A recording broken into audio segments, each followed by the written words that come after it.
And what is going on? We are live. This is the Sound Advice podcast and live Mhm. stream. I am Justin, the DIY audio guide, and right here is, as usual, my partner in crime, Mr. Nick with Toys DIY Audio. Nick, how you been, man? I've been good. We took last week off, which was good. I completely forgot it was Columbus Day, so that was nice. And you didn't have to get mail or Oh, it anything. was. Yeah. Yeah, that was. Yeah, you I didn't have don't to feel worry like I about pay anything. attention to holidays as much as I should. They just people. Oh yeah, no, there was no banks open today. It's like really, I didn't notice. Um, I'm not sure if Columbus. Columbus Day is still a national holiday, but I get confused now because so many holidays are just people decide whether they want to count them or not. So yeah. So anyway, well, anyway. we are here to talk about something that we talk about from time to time. We've talked about this before on the channel, and there's the question of it right here, right? El Fuego has asked a question. It's hard to be unbiased when you get sent a bunch of free stuff. Probably not if you value your reputation. And that's the question. And more than just that, I wanted to talk a little bit about kind of behind the scenes, what goes on when people send us stuff to review. Absolutely. Because, people send stuff to review and it's just how things go. Or how they reach out in general. Right, right. And one of the things that I find interesting about this is I didn't start a YouTube channel so that I could get people to send me free stuff to review. I started the YouTube channel for several reasons, and one of which was I just want to be part of the conversation. I had this cool hobby, I'm not an expert or anything like that in this. There are people out there. I'm a DIY audio guy, not the professional audio guy. And every time I make a video, I try to make it better than the last video. And every time I do anything, I try to do better than the last time. And I just kind of feel like I'm my own competition. And so I just do my thing and enjoy myself. And I don't know, it's all good. So and I wanted to kind of have this kind of conversation about product reviews because this is what I like to call product review season. And this is the time of the year when people start reaching out to creators as we hit that fourth quarter right before Black Friday. And like, I'm getting spammed with people who have never seen my channel, who just see that I've gotten a few numbers. I'm almost at 50,000 subscribers. And so they just start, just zapping the, we lost Justin, but he's absolutely right. We get spammed with a lot of people. You cut out there for a second. Right. Let me see if I can do something about the internet here. One of the things, I think, because we're also talking about how can you tell someone's reputable? And I'll tell you this. The first thing I would always ask someone is, do you see every video that someone receives a product? And I will tell you right now, you have not seen every video that I've received a free product from. And people automatically assume, I think someone said earlier, when you receive a free product, you're already biased. I try not to be. In fact, I told you I have a video coming out this week about an Android Android-based head unit, right? And I have been sent like 6 Android-based head units. And if you look on my channel, none of them are on my channel because they're junk. They are absolute. And I've had to tell people that I cannot make a video of this product and tell people that they should go get. And if I do, you're not going to like the video because it's not a good video for you. And, I think you got to ask yourself, if you see every product that someone gets for free, then that's a scary, scary situation to be in. And no one wants to do a review of a product that's terrible. No. And that leads it doesn't to do anyone good. It doesn't, right. It doesn't do me good. Well, I guess it could do the community good to know not to buy it. Right. But I don't know. Most of the time, it's not really worth that much. It's not fun to do a review of a product that's terrible. It's just not fun. And there's really no benefit to it. It's purely a waste of time. All right. If someone sends you free crap, it's still crap. And, and so I don't get that much stuff in for review. But at the same time, I'm also not one of those people that goes out and bugs a lot of different companies asking for stuff. And there's a reason for that. Every now and then when I'm surfing the web, I'll stumble across where someone's taken a news article and they basically have taken a Reddit thread where people have jumped on Reddit and complained about content creators of some type acting entitled and asking for free stuff, right? Like, oh, here's this example of some person who says they're an Instagram influencer and they want to come to a professional photographer and get a bunch of free photographs so that you can say, look at these great pictures that this photographer made of me, go buy from them. And it turns out to be someone with 1,000 followers on Instagram that no one cares about. And the flip side of that is we get hammered mostly by companies out of China who are, no one's heard of them. No one cares who they are.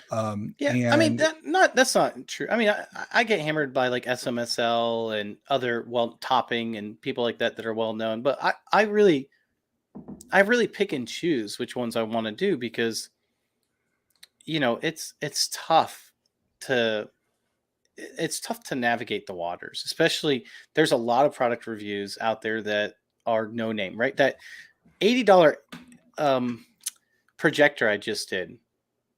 Why did I do the $80 projector review? They did send that to me, by the way. I mean, they sent it to me. I mean, I could have easily bought that. Like, first of all, and that's the other thing. Like, if you're sending you an $80 projector, like, is that really gonna like sway my opinion? No, it's an $80 projector. I don't care. I could go buy it if I really wanted to.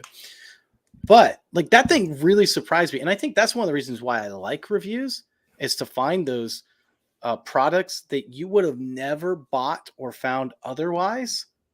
And you're like, holy cow, this head unit I have coming up, like I would have never bought that. A Toto is a brand that I usually really like their head units. I would have never bought them. Arylic is another brand I would have never probably looked into. I probably would have been interested, but probably not a bought and tested. So, I mean, I do like it from that aspect, but there's a lot of companies that you have not seen on my channel. And I'll just tell you, if there's a head unit you like or are thinking about and you haven't seen it on my channel, it might be a reason to stay away from it. May not be, but it might be. Right. And okay, I got a question for you. Nick, do you get a lot of offers from stuff that are offers to review things, invitations to review things that are completely outside of the realm of what you actually make videos about? Well, first, before you say that, no, I don't. But I get a bunch of offers, but I don't do them. Yeah, that's what you said. Right. And I want to, before we go too far into that, I want to talk to Nick. I want to comment on Nick Pantazzi. I don't know. He said, hey, Sean Fowler and Steve Gutenberg are two reviewers I trust due to their experience and knowledge, and many times they send it to the next reviewer. I want to talk later about borrowed gear because I think you and I both have an opinion on whether we like borrowed gear or not. And then the other thing I want to mention right now is that's all I do. Any of my stuff that I get in for review, there's a few things I keep, very few things I keep, but everything else goes to my patrons. Like they buy it for pennies on the dollar. I don't care about the product. Like for me, it's getting something out to you if it's good and you want to know. I even have stuff that I didn't put on the channel that I throw in there because I didn't like it, but doesn't mean someone else might not want it for a couple bucks to try. And that's an interesting way of kind of disposing of the, for lack of a better word, the excess stuff, because honestly, I don't need another subwoofer. I've got several laying around. I got to this point where I bought several to make things on the channel, and I look in the room and it's all like, wow, I've got 6 subwoofers, and 5 of them are sitting on a shelf collecting dust. Why do I need those 5 subwoofers if they're sitting on a shelf and collecting dust? So when someone sends me the 7th subwoofer, so I'll now have 6 on collecting dust and 1 actually I'm running. What do I need it for? Right? So I don't view getting a product as payment because the product doesn't have any value to me. And that's the thing that I think a lot of people misunderstand is if you make a video of, let's just say it's a $300 product, and you're hoping to sell that again. I mean, let's say you sell it for half the price, $150, and you don't get any views or anything else. It means you just did that video for $150. And was it really worth it? I can tell you from experience, it's usually not, it's not worth it, because that is a lot of time wasted and spent in editing and video. You're not making your money back on that. Hey, David K, we appreciate your support so much. Thank you for the super chat from David K. These super chats are just really appreciated, and so thank you very much for being so generous with your money. Thank you very, very much. Is David K one of your patrons? He's one of my patrons as well. Yeah, I think. he is. Both? Yeah. He's awesome. And, you know, I think that is a good question, though. What do people do with their gear afterwards? If they're hoarding it, keeping it, etc., it starts to question why they're doing it. I started But selling it dirt cheap on okay. Facebook Marketplace. And I don't get a lot of stuff in. Most of the stuff 90% of what you see on my channel I paid for with my own money out of my own pocket. And I had a couple of things I had paid for, things that had been sent me. I decided I need to get rid of some of it on Facebook Marketplace. And I had a really bad experience selling on Facebook Marketplace one time. And so at that point I said, I don't think I even want to bother selling it on Facebook Marketplace, because you got to meet up with somebody. And I sold something with this guy, and he's all like, oh yeah, I'll meet you at 10. And it's like, we'll message closer for the, for the details of where to meet. And at, 9:30, it's all like, we going to meet at 10 still? And they're like, oh no, we can do it like after 1. Right. It's like, no, we said 10. I set aside time this morning. I'm not making a video right now because I'm planning to meet you at 10. And so it's like, now the stuff's piling up. And I really think the way you do it, Nick, is probably a smart tool, because it's basically you're doing an auction is what you do with your patrons. Is that right? And it's not it's like a blind auction. Yeah. And people aren't paying they just top give dollar for it, right? So I don't really call it like a blind. I guess it's a blind bid. Basically, you just put one bid in. So if you say, hey, look, I really like that $300 amplifier, I want to give you $10 for it. Okay, bid $10. If you're the highest bid, you get it. If you bid $100 and you're highest, you get it. It doesn't really matter to me. Like the biggest thing for me is just getting those back in people's hands that are going to use it, because there's no sense in me having it in my closet. However, this is the reason why I don't like loaner gear. Me and you have both talked about loaner gear. One, I don't agree with the whole loaner gear thing. So for example, I recently did that $80 projector review, and then I got contacted by a company that sells a projector for about $3,500, which is about midline price for projectors. Projectors go up to 20, 30 grand easily. So, it's decent. It's a decent projector for sure. But they wanted to send it to me as a loaner.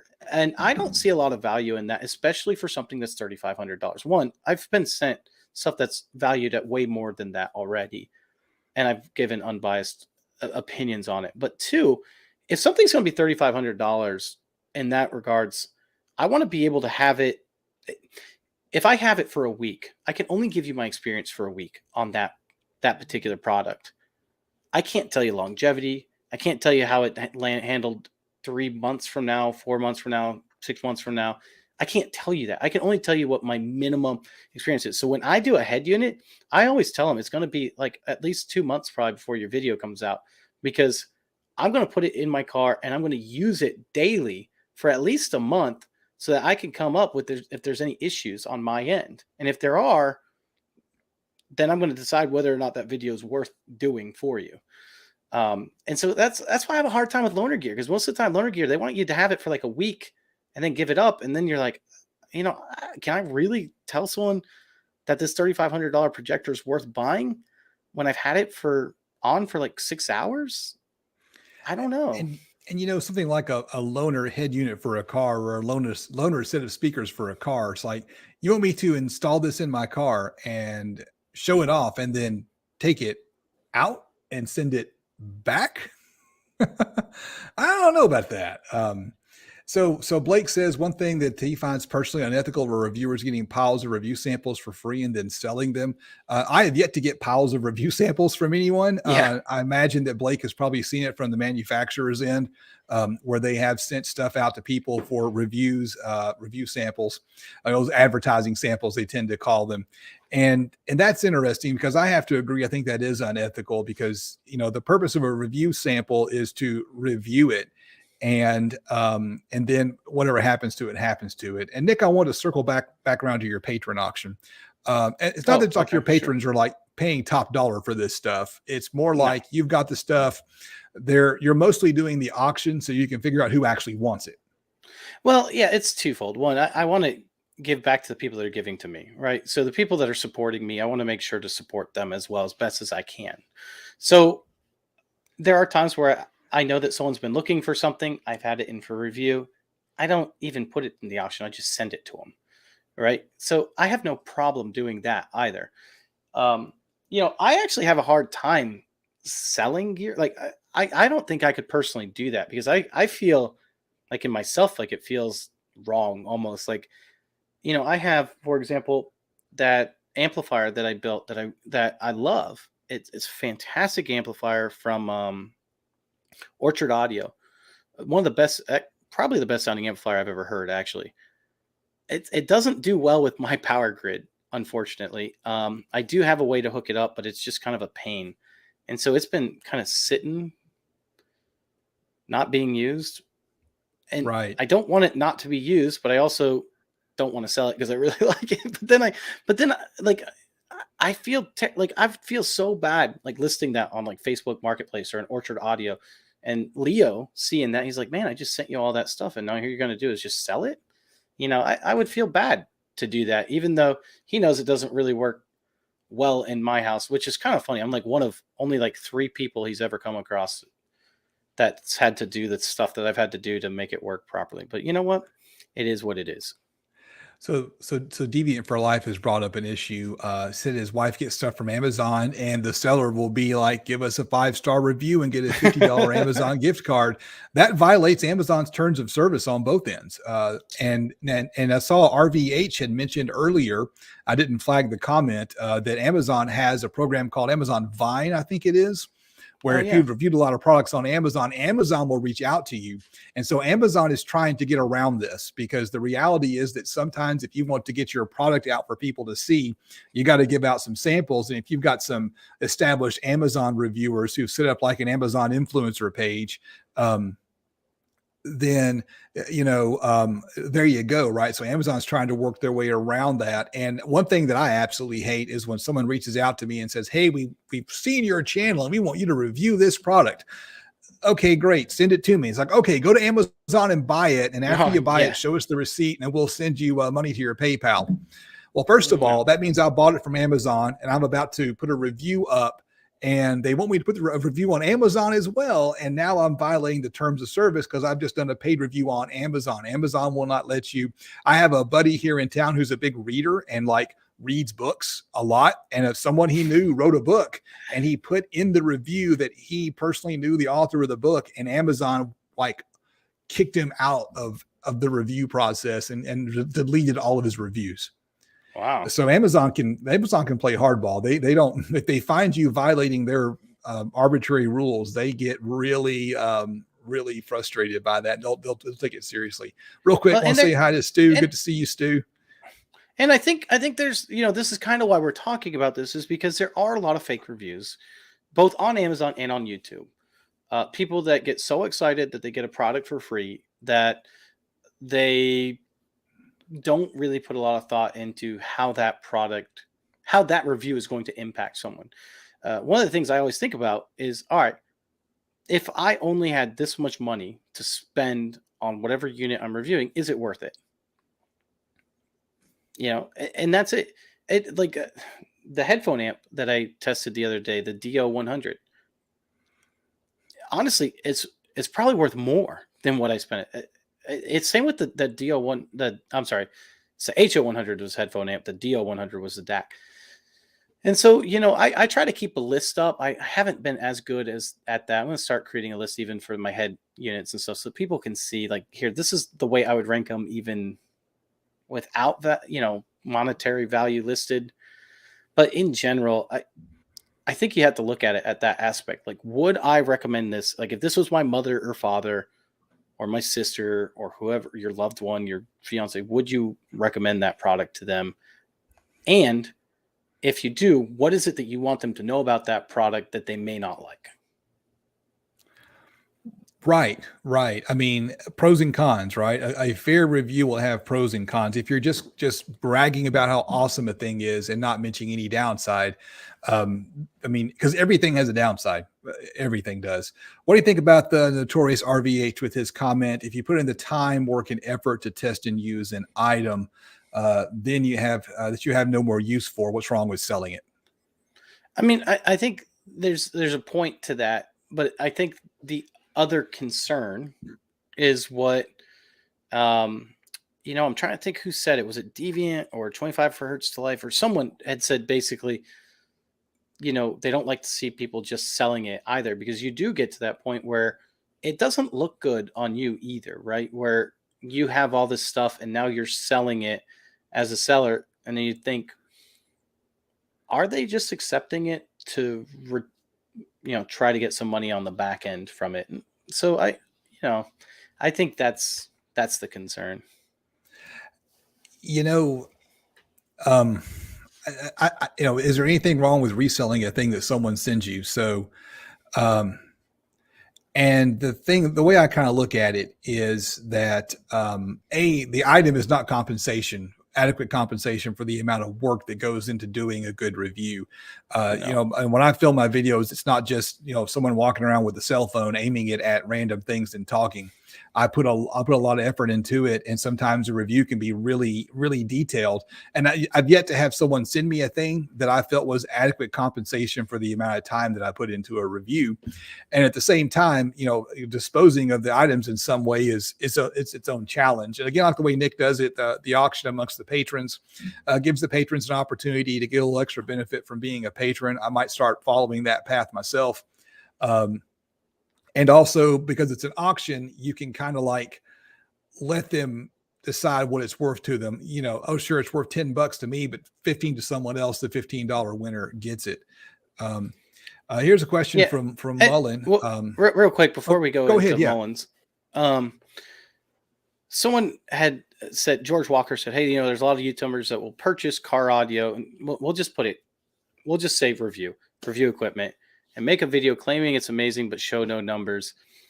And I think that's important, because that's one of the reasons why I've decided to stop doing headphone amplifiers. I might still do DACs, but one of the reasons why I stopped doing headphone amplifiers is because I don't really have an adequate way to test them. I can tell you what they sound like, if they power my headphones good enough, but that's about it. I mean, and, I can tell you what I subjectively feel about the sound, but it's very impossibly hard for me to really measure that in a way that's adequate and I think good enough for people to do. And I think that's tough, depending on the equipment that you're talking about. I'm assuming you're talking about amplifiers and things of that nature. Car head units, I never care what the output is. I know some people care about the RCA voltage, but typically if you're looking at Android and Linux-based head units, that's not going to be for your high output vehicle that it'll be for a daily driver or something of that nature. So that part's not that important to me, but I agree with that. I think I want to start doing more speakers that are already pre-made speakers, because I have all the testing equipment. I can test that. I can tell you adequately, like, what's going on with these measurements. Why are we getting these measurements that we're getting? And so I want to start doing that. And so I think you'll probably start seeing more of those on my channel. And those ones I probably will start investing my own money in to begin with. So why not? So Mullen's question, if you get a crap product, do you go back to the manufacturer and tell them, or just upload and let the crap hit the fan? A mixture of both. Again, I don't get that many products in, but the one that really stands out was I had someone sent me an Android head unit last year. That's funny. And I actually, communicated with them and said, hey, this thing has some problems and there's some, I respond to the person who sent me the head unit with some technical questions, some troubleshooting kind of questions, and I don't get an answer of any type. And when I uploaded the video, at the end of the video, I threw the item in the trash can. they asked me to take the video down, but I thought that it was a terrible product, and I would be unhappy if someone bought it and then said, oh, hey, look, we've got this terrible product this guy recommended. Because I've bought products from people or bought products that I've seen recommended on YouTube that when I got my hands on the product, it wasn't what it was cracked up to be. And so I feel like it's more important to give an honest review if you can. And then the Yep. question, if High Five Vega is still in the chat, is it actually possible to give an honest review? That's a hard one. I'm not even talking about that because we've already talked about that. But here's what I will say. Someone talked about ASR, which is Audio Science Review, and I absolutely love them. And he does have the equipment to be able to test those types of things, which is great. And he gets sent those, and then he tests them, and he does all the data. I don't have that type of testing equipment. You don't have that type of testing equipment. If we had that type of testing equipment, that would be different, but we don't. And so, I think that comes down to, where are you going to get that type of stuff? Like if you're looking for some more of those reviews, then ASR might be the place to go if you want the technical data as well. And so Right. Sometimes asking, what the reviewer has to offer is a good question, because ASR is very good at doing the actual data portion. And I know Brian Steele also mentioned Aaron's Audio Corner, which also does speaker reviews. Also very good at getting you the data. He has a clipple that most speaker manufacturers don't even, can't say most, a lot of speaker manufacturers don't even have. So, obviously those types of things are great tools to have. Right. It's funny to me sometimes what let's call them brand, not a manufacturer. Let's call them a brand. Cause sometimes these manufacturers are just brands where they're just getting something off of, buying something from a factory in China, putting their name on it, sending it over. Sometimes they don't seem to have the test equipment that some content creators have. Like I've got the smaller, the AMM1 kind of handheld amp dyno, and I do a few amp dynos on my channel. And there are manufacturers out there, and you find out who they are sometimes that don't have the ability to do an amp dyno. And you get your hands on the amp, and it's like, this is not what they said it was. And I've heard some stories, some people who had tested some things out and got back to them and said this thing doesn't do anywhere near the power you said. And like amp dynos, I think are really cool because amp dynos, the thing about amp dyno is the amp dyno shows you what happened. Like you know what happened on the amp dyno, right? There's the number, right? And so how can it be biased if it's just a matter of showing the number that pops up on the screen? Yeah, and obviously we're talking about someone like Derek Williston from Williston's Audio Labs, who does a fantastic job, I think, reviewing and just giving you hard data, just like ASR. They just give you data, and then you can decide what to do with it. And I think Speedway Audio is partially correct as well. I try not to get too involved in too much data or too much data overload, I guess I should say. Because he does say, the average Joe doesn't even know what the data means. They just want to hear a yes or a no. And that's paraphrasing his comment. But you're right. I mean, I've gotten trouble before from people that are more technical. I would say, I'll say more technical, when I dumb things down for people to make it understandable and relatable. And I don't have any problem with that. I think that's a good thing to be able to do. If you're the 2% that wants more of, technically to be correct versus the dumbed down version, then, that's where you might go somewhere else or whatnot. But I think he's right. There is a certain percentage of that where you just need to make it understandable and relatable. So I'll tell you, I'll relate a story to that. So I probably started about, doing this about January of last year. I saw an opportunity to buy some. Yes, the cat is bothering me. She, anyways, but can y'all hear her meowing? She's a troublemaker for sure. Anyways, so I did a few reviews of prefab subwoofer boxes, and those got really good views. And I need to do some more of them, But what happened with those reviews is I put out information on what to look for with a subwoofer box, right? I mean, Mm-hmm. a 2 cubic foot box, in my opinion, is a bit small for most 12-inch subwoofers. Yeah, you can get away with it. It's not that big a deal. And what I noticed reading the comments, because I try to read every comment that I possibly can, and I like reading the comments and responding to them. But a lot of people were asking, "Hey, I have this subwoofer, I have this box, or I found this box somewhere. Is this a good box?" And my goal for those reviews was not to tell people this is a good box, this is a bad box. My goal was to help people understand what makes a good box, what makes a bad box, so that you can pick out a good box when you're ready to go shopping for one. And what you said, Nick, was exactly right. Sometimes what people just want to know, a thumbs up or a thumbs down on a product. And because it's reassuring if someone that seems to have some level of expertise and knowledge can say, yeah, I checked out the specs and this one is a dud and this one's a good one. So, what do you do with that, right? Yeah. Hey, Parker, good to see you, man. No, and I think you're right. And I think that's the whole thing that it comes down to in the end is, what do you expect from the reviews as well? Do you expect just a thumbs up, thumbs down? Like for me, when I do car head units, for example, I usually spend more time on the usability than I do the actual hardware part, right? Like, for example, I think this last head unit I reviewed has a 15 amp fuse. I'm not going to tell you what it should be capable of. Just do the math real quick. Like it's Right. not capable of probably the power that they're outputting, but in the same instance, what most people want to know is, does it sound good enough to just hook it up without any amplifiers? Are you good enough with it? And and that's what I'll mention and talk about. And if not, how can you adjust it? Like this particular one, believe it or not, this last head unit I did, believe it or not, it has, if I'm remembering correctly, 45 band EQ. This was crazy. this is the one yet to be published that you reviewed, right? It's coming out this week. Yeah, it should be coming out tomorrow or Wednesday. Yeah.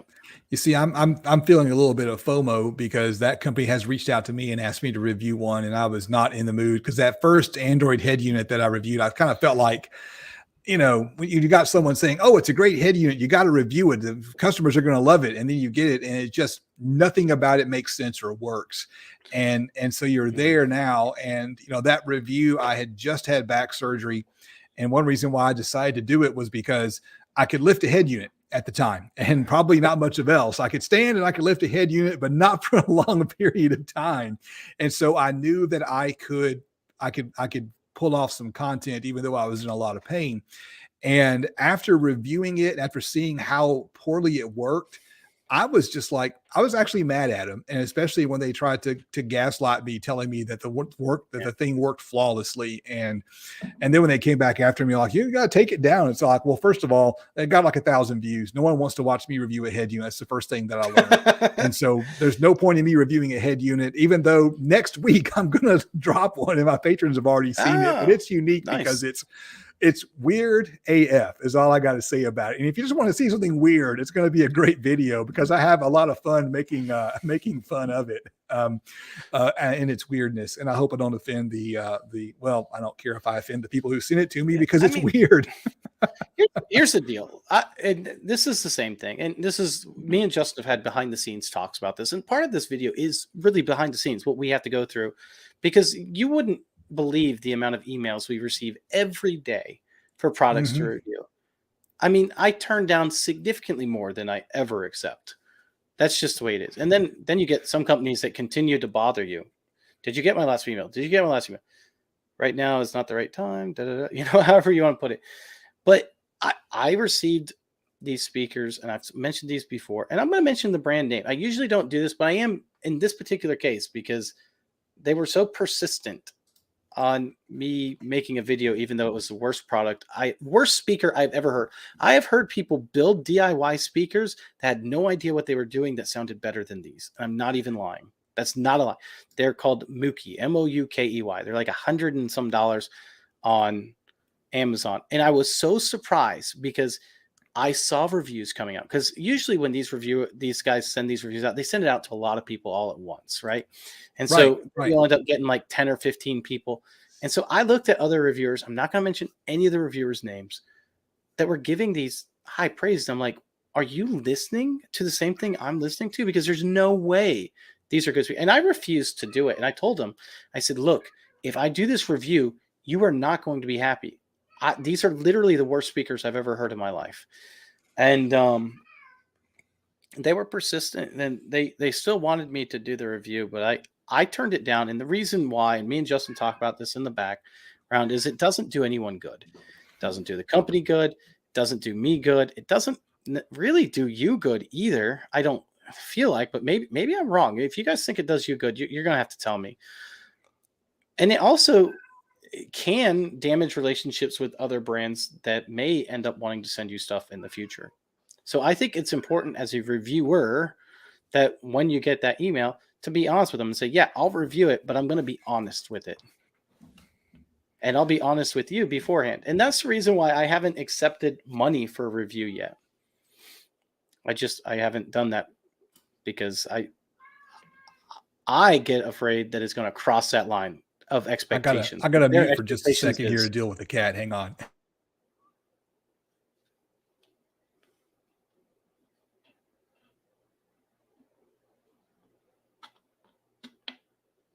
okay. Well, Sorry about that. I'm not sure what the cat is up to tonight, but she's in a mood. Maybe she just wants to climb up in my lap.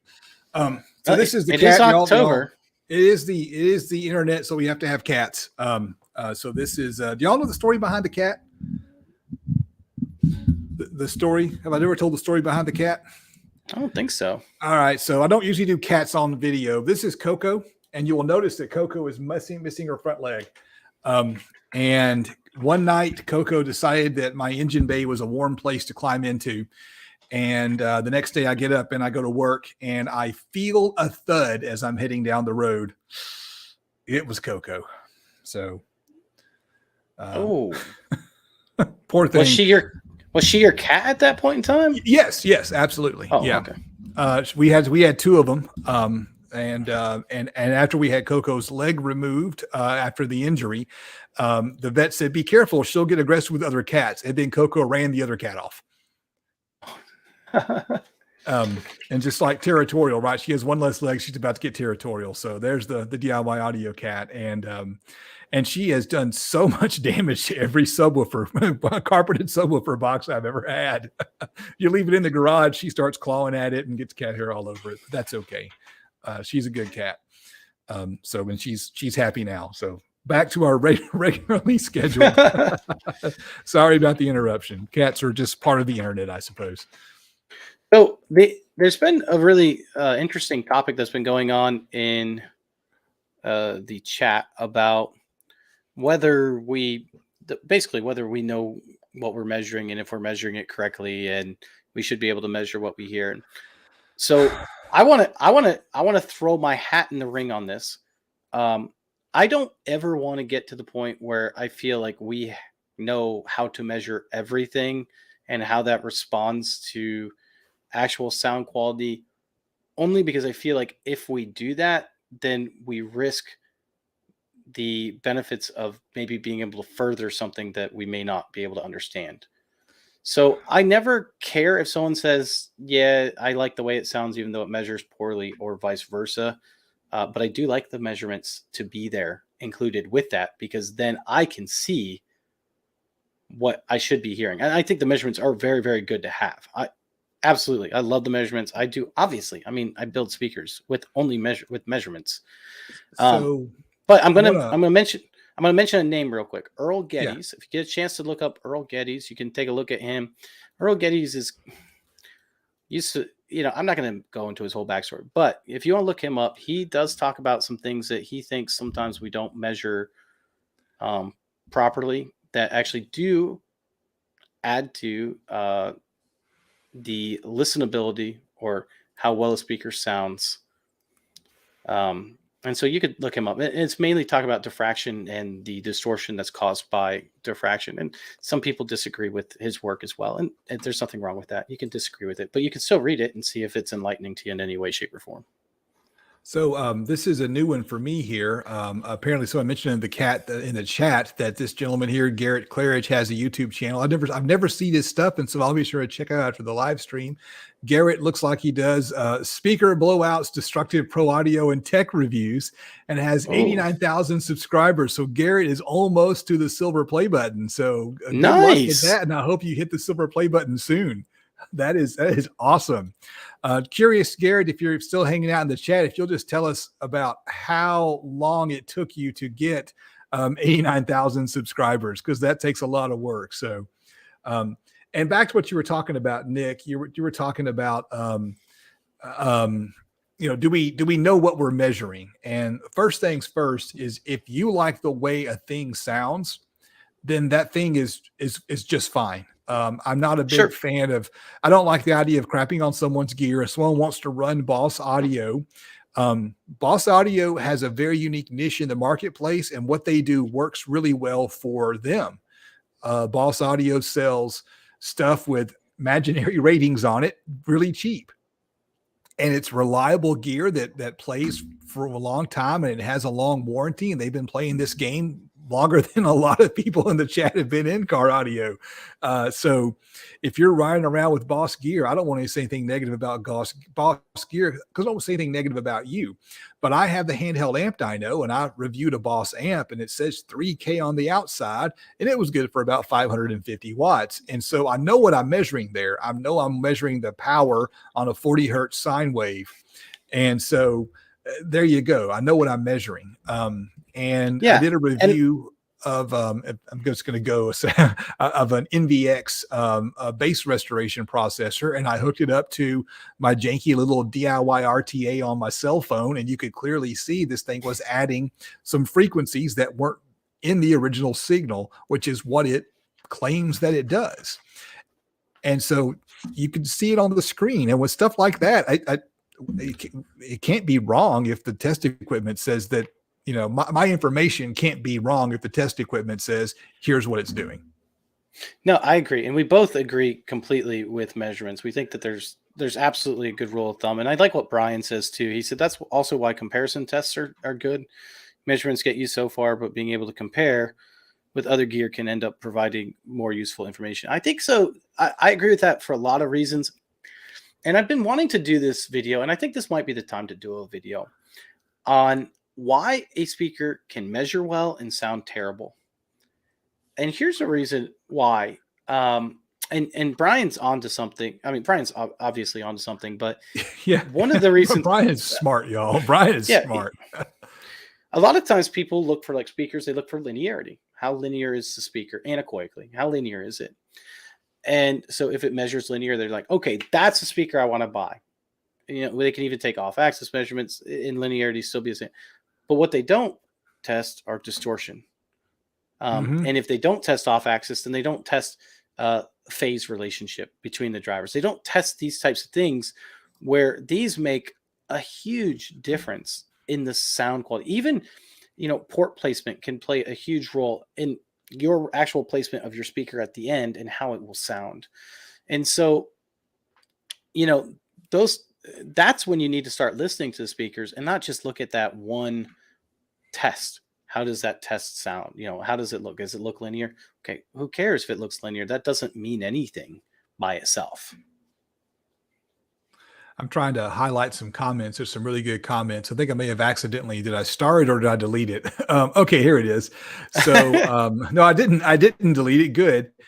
Richard Dillon said that he likes the fact that you are, I don't know who he's talking to, you or I, are open to the way you test equipment. The people who act like they're the only people who know what they're doing are most of the time, well, I don't want to call people morons, but you can if you want to. Again, my perspective on this is that I am the DIY audio guy. I'm not a pro audio guy. I'm trying to figure this out as I go and share it with people because I enjoy sharing it with people. But no, I don't have the monopoly on how to test equipment. And Nick, you don't either. To do what? To test what? You don't have the monopoly on how to test equipment, right? No, well, and there's different tests that people can do. Like, for example, you tested speaker boxes, subwoofer boxes, right? Prefab subwoofer boxes. So you tested a lot of things. One of the things I don't remember you testing was with your DATs. You Um, tested the tuning frequency, but that's it, right? right, yeah, that's all I did was do a sweep when I put it in the box. That's all I did. Yeah. And I don't remember you showing this, and maybe you did, and I'm flaking out here, but I don't remember you talking about whether you saw any irregularities in the impedance, Mm. because that would show whether there's I didn't talk resonances in about the it, but at the box or same not. time, I didn't. Yeah, and Yeah, so I that didn't that talk so like at if the I same was doing a speak, oh, I'm sorry, about it. I think you are you there? Well, I'll just talk because I think we lost Justin Oh, again, but okay, I'm still oh, here. you're there. Okay. So what I don't know what you said, but what I was going to say is like if I was doing the same test on that box, I might test also to see what resonance it's resonating at.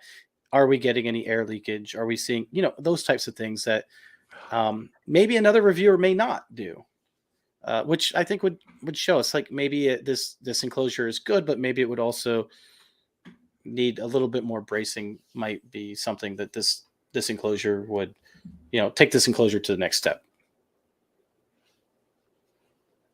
Are you there, Justin? Gotcha, gotcha. I caught just part of that. I have sketchy internet here apparently, so I apologize. I cut my camera off to see if that would help a little bit. It's I don't know, this time of night just gets sketchy sometimes. It's just how it goes.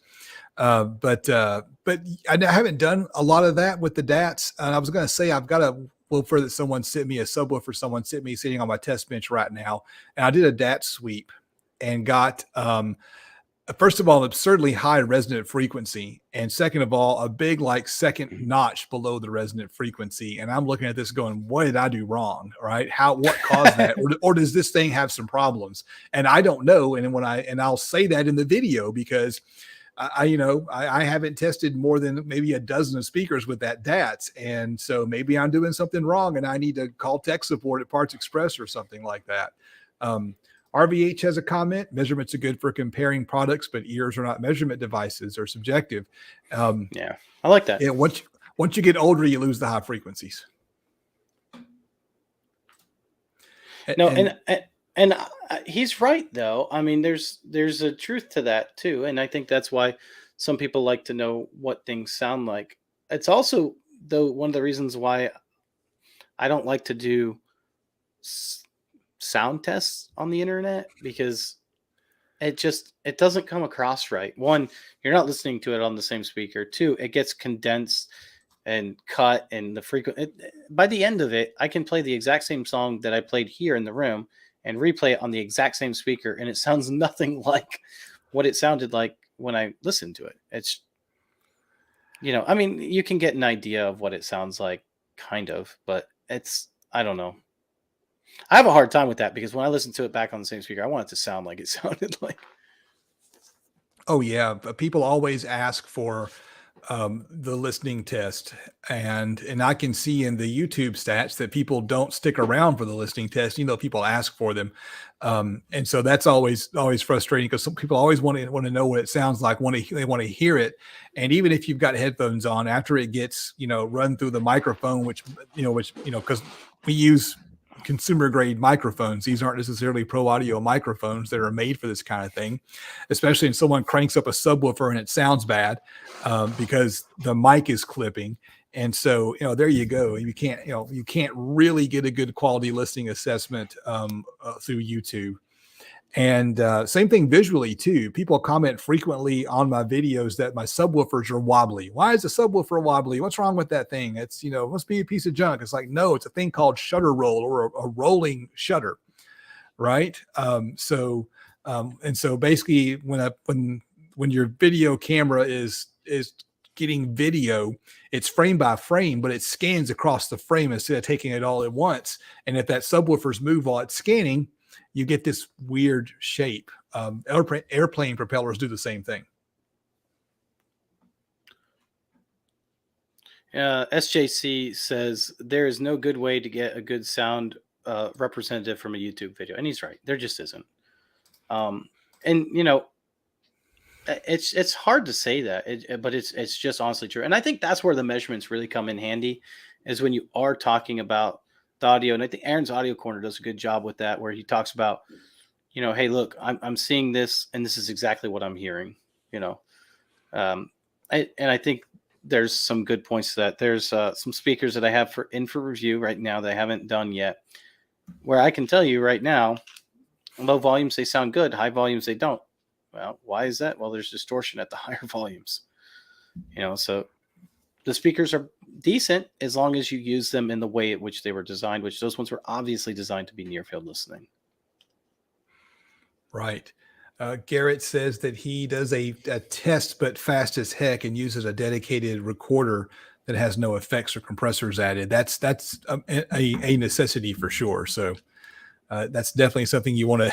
Anything you add to color the sound isn't a valid representation of the sound. So, well, but that's fine with the recording aspect of it. But then when it still goes up to YouTube, it's still going to be compressed. It's still not going to sound the same once you're done with all that. What are some things people have asked you to review that that have nothing to do with audio? Do you get a lot of offers for things that have nothing to do with audio? Yeah, I got offered to review like a robotic vacuum, like a Roomba. Like a Roomba. Yeah. I can't remember what company it was, but it was similar to that. Yeah, I just got offered something today actually, which I thought was really funny. So it's kind of funny that we're talking about this. Here it is. A standing desk. Oh, I use a standing desk. Yeah, well, it's not your type though. Yours, if I remember correctly, is automatic. I don't think this one plugs in. Actually, it might. I might be. No, I think this is a manual standing desk, where you manually. Oh no, it does say 2-motor design. So I guess it is motorized. I'm pretty sure I got one of those offers as well, one of those invitations. And of course I turned it down because I've got a standing desk. I don't need a second one. What am I going to do with it? Right. So that's always fun. And someone sent me an email asking me to review a treadmill. And it's like, what are you trying to say? Come on now. What are you trying to say? I know I picked up a little bit of weight lately, but come on, man, you gotta. And so that was, I didn't even respond to that. That one just dragged that email right to the trash. But there was one that I came really close to responding to. It was a smart curtain light. And so basically, you had those lights behind you that are strung up underneath your shelves back there. It was basically a sheet of lights. It's like like Christmas lights that were strung together in like a panel instead of a string. And they looked kind of good in the pictures. And I thought that might look good behind me to add something interesting to the background besides these ugly old curtains and a light back here. I got to fix my background here. And so I came really close to saying, well, I could actually use that. Why don't you send it to me? But then I stopped and I thought about it. And, that's not what my channel is about. My channel is about audio. Now my cat has found the cable for my expensive microphone and she's going at it. It is crazy because people do ask you to do silly things. And I guess that's probably a red flag if you see people doing a bunch of things that they shouldn't be doing.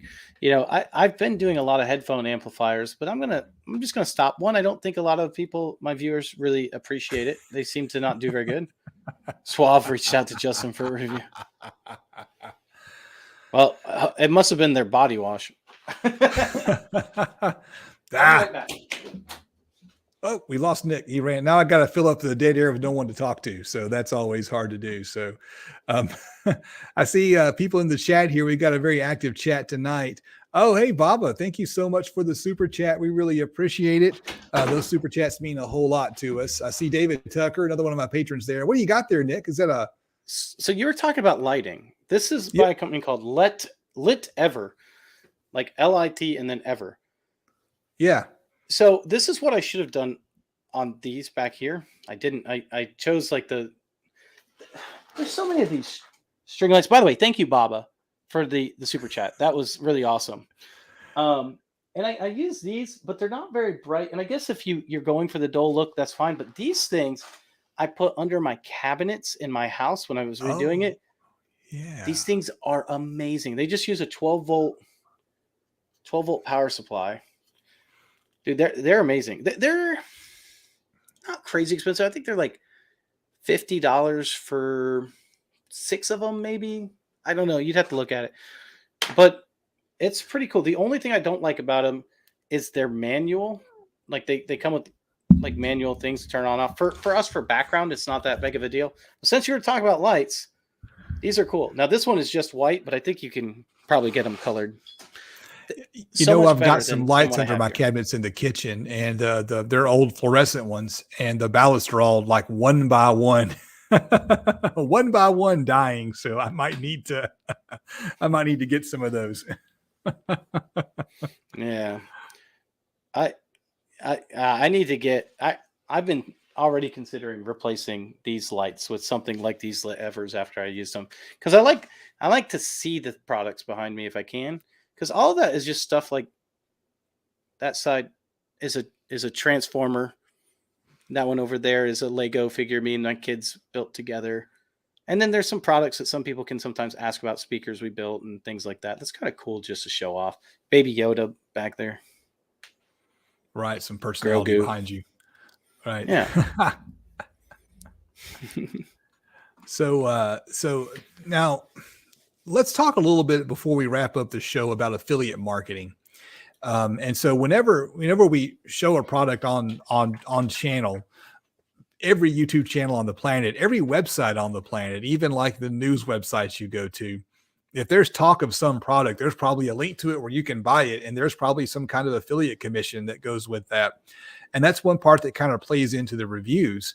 But from my perspective, I don't actually get that much from affiliate marketing. The amount that I get from affiliate marketing, I've yet to buy a thing with the goal of putting it on my channel, reviewing it, and cashing it on the affiliate marketing, where the affiliate marketing and the YouTube video views paid enough to buy the thing. Sure. I I'll mention this. I don't typically do a review unless there is some type of affiliate marketing with it. Only because if I really do like the product and it is helping the company, then they should also help the person that's helping them out, right? Um, And if you really you're like the basically a product, you're going salesman, to use it a lot, right? I mean, if you really like the right? product, it's going to be in tons of videos. Like these. These are the Edifier Stacks headphones. I love. I absolutely love them. I did a great review on them. I think they're fantastic. You know, headphones in general don't necessarily measure linear, so you can't expect a headphone to measure linear, but they sound good and I like them. And I love the fact that they're wireless. I don't have to have my wires and I don't really ever have to charge them. But I don't think that's a problem as long as the person can be honest about the product. And the truth of the matter is, and Justin knows this, and I know this, there's like 75 million different affiliate programs.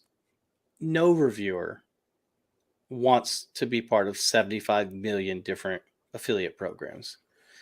That's why you'll often see us do reviews on products from companies that we've already been affiliated with because we already know we like their products. So we don't mind them sending us more products because typically it's something that we think you're going to like and something we are typically going to like. Of course, if we don't, we'll just tell them. But yeah, I don't know if that answered your question at all. And I bring it up because the question of, can a YouTuber, can any content creator do an unbiased review? And I think that we can do unbiased reviews, but bias is a very peculiar thing because sometimes the bias that you're seeing is simply the fact that stuff we don't like never makes it on screen. I agree. And I think the And other thing to keep in mind too is the fact that we receive so much for free is a good thing to keep us unbiased because we've seen so many other things that we know whether we like or don't like. We can just say, look, this is the difference between this and this. Like the Dio 100 DAC, it sounds great. It's a good DAC. I said it's hard for me to tell what's on the screen compared to other ones. And I know that because I've tested 5 or 6 different DACs on this channel and I've had, use of numerous other ones. But then I can say, look, in that same price range, I like this display better. Those simple things that, like, I don't know, if you have the taste of every caviar you want, then you'll know which caviar you want, right? Or if you've tasted every soft drink in the world, you know if you've what tasted soft drink you like the if you've most. tasted all the dog food you've ever you want, you will know which dog food is the best, right? GBN for There's a life. Thank you for the super truth to chat. We that. appreciate that a whole lot. And kind of where I was going with that is that, if there's bias in a review, it might not be what we think of when we think of bias, where someone says that something is great because someone paid them to say that, or because there's, True. I got a free product and I can sell it for money, or because there's affiliate sales tied into it. Oftentimes the bias is because, well, here's a company that has an affiliate deal that sells brand X, and here's one that doesn't, that also sells brand X.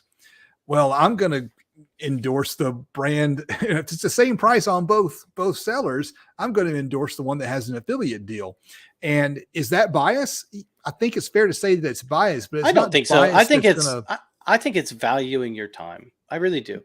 For example, I do reviews for companies that don't have affiliate. SB Audience. I don't have any affiliation with SB Audience at all. They send me the products, don't get me wrong, but I'm building something with it. So I'm putting my own money in it, right? So I'm building, like right now I'm building two 21-inch subwoofers. Well, that's like $200 in MDF that I'm putting into the product. And yeah, I get two 21-inch subwoofers. I get that. Once again, I could buy that if I want to. And with nothing on the return except, whatever revenue you make from the video or whatever. And I don't think there's anything wrong with doing that.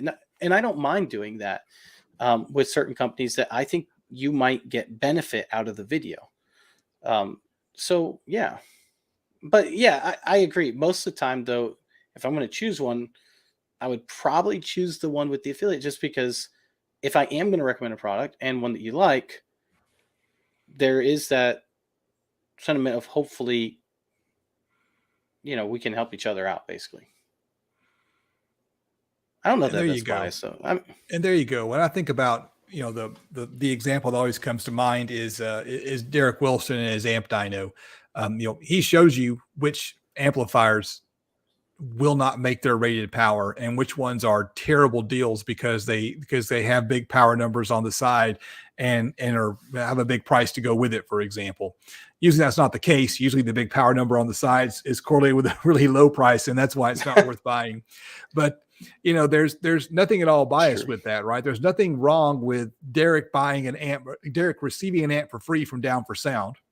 And you can even see when he receives the amp for free from Down for Sound. In his last video this week, he had the new version of the JP23 next to the old version, which means he didn't sell the old version to make money off of it. He kept it around as a props, what he did. And, keeping things as a prop is valuable. But he's not making any money from Down for Sound. They sent him an amp. Well, Derek's got a stack of amps as tall as the ceiling back here. He doesn't need another amp. To him, the economic value of another amp is very small. And Sure. and I want to say that, you've done some work with him before. I'm blanking on his name. Oh yeah. The guy that you did the guy you designed the dynas with. Oh, Joe and Tell. Yeah, Joe Intel said something about that. He said the extra, value he gets from someone sending him one more subwoofer is so low that one more subwoofer isn't going to bias his review. It's not like he's going to go out and say great things about this subwoofer so we can get more of them. He's got plenty of them. Yeah, I would say that the bias really, like if you have bias to that, it's usually more and when you first started receiving products than nowadays, whenever I review a product, I always ask, like, is it going to be useful to someone? So like I reviewed a 3D printer, and I'll probably review more. I don't mind that because I think a lot of people that do DIY audio do 3D printing. I really do. I mean, I do 3D printing of enclosures and test stuff. So I know I'm not the only one. In fact, I 3D printed a waveguide, the other day for a speaker. So, I mean, there's all kinds of things you can do with a 3D printer. But the question is, does it have value to you or not? Yeah, there you go. The 3D printer thing, I probably ought to get one of those and a laser cutter just so I can do more stuff. But I don't want to go through the trouble of learning how to use a 3D printer or a laser cutter. I've got I've got enough stuff to do already as opposed to learning how to use a new tool or a new piece of equipment. I But if get things that. keep going well, I might get a CNC machine one day simply because it'll make life easier, right? I can spend less time cutting out circle holes. Yeah, absolutely. Well, I thought this was a good show. And, I'll show you guys. Some people are talking about 3D printing. I just got this, which is Creality's new Sonic pad. It's What pretty is cool. that? So it connects to the 3D printer, and it enables Clipper, which is a type of firmware on your printer. I don't want to get too technical, but basically it allows you to print at much faster speeds, about twice as fast as you were printing before. And it's hooked up to my Ender 3S1 over here that I really like. And so far, been very cool. But I can literally like just control the whole printer from here. It's pretty I cool. like that. That's Yeah, I handy. mean, it is still physically connected, so it's not like it's it'd be nice if it's wireless, but it's not wireless. But it's pretty cool. I do really enjoy this little device I just bought. Although I guess some people are having issues with it. I didn't have any issues yet with mine, so maybe I got lucky. I don't know. It's the way it goes sometimes. So, Nick, what do you have coming up on your channel in the next week or so? Well, I have that video review that I was talking to you about. I have another DAC coming up as well, and then I had those 21-inch subwoofers I'm building, which was really exciting. I've already been giving feedback with my patrons about how that's going, what's going on. Not everything is roses on that project, but it is going, and one of them is ready to be hooked up and tested. The other one I still have to finish cutting out, and that's because not everything was roses on the first one. Yep. It goes that way sometimes. Dude, I will Right. tell you this too. I want to just tell you this. RVH said, the only bad thing about 21 inches is it's not 24-inch. I want to tell you what, this 21-inch subwoofer, I have it next to a Dayton Audio 15-inch. So I got to post a picture of it. You don't realize how much bigger a 21-inch is until you put it next to a 15-incher and you look at it and you're like, oh my gosh, that is ridiculous. I mean, it is ridiculous, the difference in size. It's just crazy. That's awesome. That's all. I've never run anything bigger than a 12. A single 12 has always been, or a pair of 10s has always been all I really needed. And I'm working on some plans so I can get to the point where I can run bigger drivers, mostly because I know that my audience wants to see them, and I just Yeah. I want my audience to enjoy my videos. That's my main goal in life, is to make videos that people like. Oh yeah, I wish you lived closer. I would bring one over just so you can like see it next to the 12. I mean, it's crazy. And what's great? It's like we used to think 12-inch subwoofers were huge. Remember that? Like, I mean, 12-inch subwoofers were the thing. Like, you had a 12-inch subwoofer, like, oh, you got a 12. You knew a couple people with 15s, but most people had 12s, and you're like, ooh, because now it's like, oh, you got a 21, 24. Jeez. Those huge drivers have been around for a long time, and I think sometimes they're kind of gimmicky, like the big 32-inch drivers you can buy. I'm not saying they don't perform well. Obviously, it's a freaking 32-inch subwoofer, but how many people are going to buy a 32-inch subwoofer, right? I mean, it's a halo product to kind of show off a brand sometimes. Yeah, I mean, but there are some benefits, and I do have a video actually coming out soon about that, where I talk about why aren't we doing more larger sealed subwoofers? Because I think for a lot of people, a larger sealed subwoofer actually makes a lot more sense than doing multiple smaller ported subwoofers. So, depending on obviously what your end goals are. All right. So, as far as what I've got coming up on the channel next, I just dropped a video this, I guess, Sunday, where I put some NVX components in my truck. NVX did send those out to me.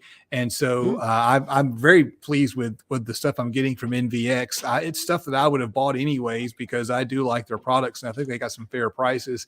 And stay tuned on my channel, because next week I've got a really interesting video. Someone sent me something for review, and they're all like, hey, this is great, you really ought to review it. And I think it's kind of a interesting product. And so it's an Android head unit, let's just say that. And it is pretty weird. So that video will drop for the public next week, and it dropped for my patrons on Sunday. So my patrons have already had the opportunity to see this really weird Android based head unit. I already know what it is. You haven't told me, but I know what it is. I know the exact brand it is. Oh, I'm sure you do. Because I think I've gotten many emails from them and have ignored them after a while. So I'm curious to see what you think, because it is very curious looking head unit. So I'm curious to hear what you think of it. Oh yeah. It's there's I hope there's a little bit of fun in the video, and I hope that the company isn't too insulted by the fun I'm gonna have in the video. Sounds like a good video. I can't wait to watch that. I hope people enjoy it. That's my goal, is to make something enjoyable. All right. That's all I've got for tonight. How about you? You got anything else? Nope, just time to spend with the family. So, all right. In that case, I am Justin, the DIY audio guy, and I am out. see ya.